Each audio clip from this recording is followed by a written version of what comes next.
Lamoureaux, the project manager for parking, and with me this evening, Steve Thornton, Finance Director.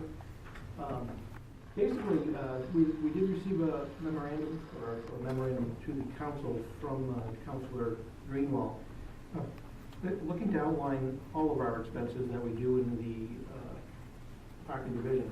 And if you recall, at the last meeting, there was some discussion actually about expenses and what our expenses were. So this actually kind of is a good thing to be able to talk about it in public here as to what the expenses are and how we operate.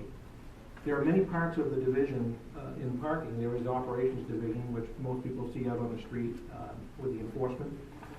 And we have someone here in the office who is our customer service person that actually talks to the customers and is able to relate to them with their parking questions.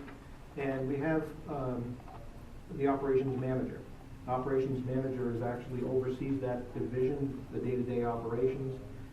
In the memo, I gave you a little flavor of what they do. We do have job descriptions for each of those positions if anybody's interested in looking at the actual job descriptions to see what their full responsibilities are.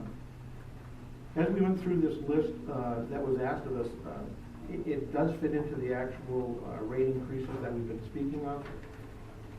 Over the last 13 years, the parking division continually looks at, just like any other part of the budget, we continually look at our expenses. And as you may understand that over 13 years, it's very difficult to be able to maintain the same service levels without any increased rates. However, expenses continue to rise. Over those 13 years, we have done some types of cost cutting. One would be that in order to get more hours of operation on the street, we removed one full-time position and went to 2 part-time positions.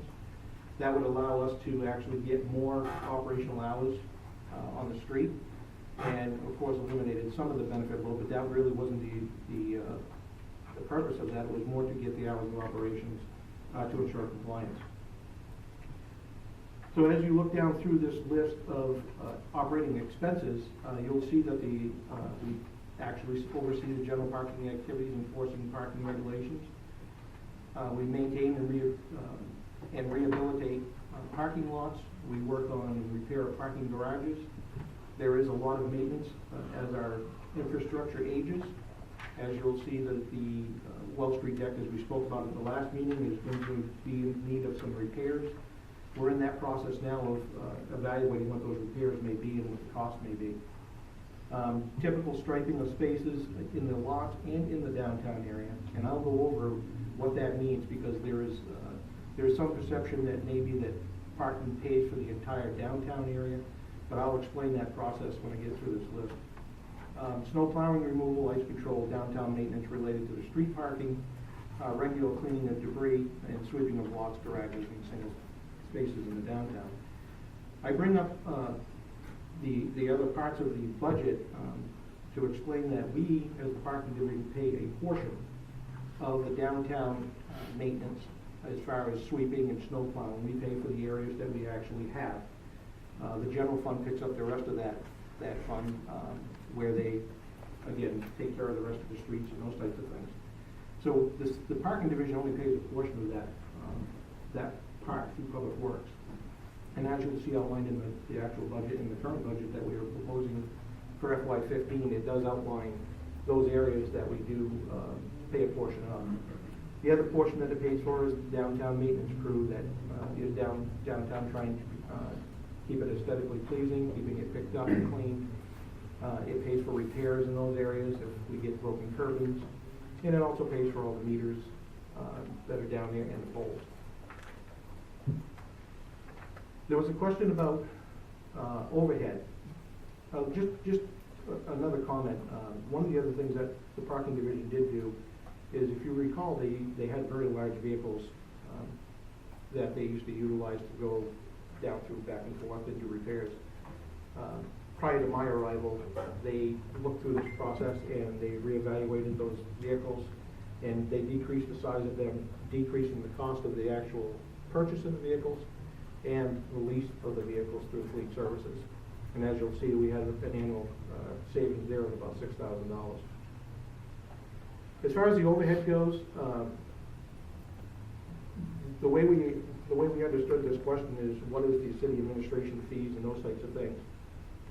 And as you'll see outlined here, the finance director so eloquently put it basically says that administrative costs from the general fund or other funds, parking, solid waste, water, sewer, and fleet, based upon total expenditures, which are the operating, capital, and debt.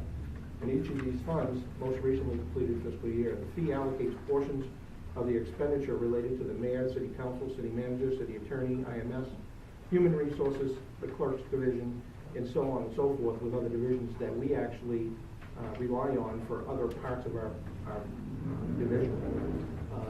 As you're also aware, in the city, there isn't usually one department that stands alone. We rely on each other to be able to function.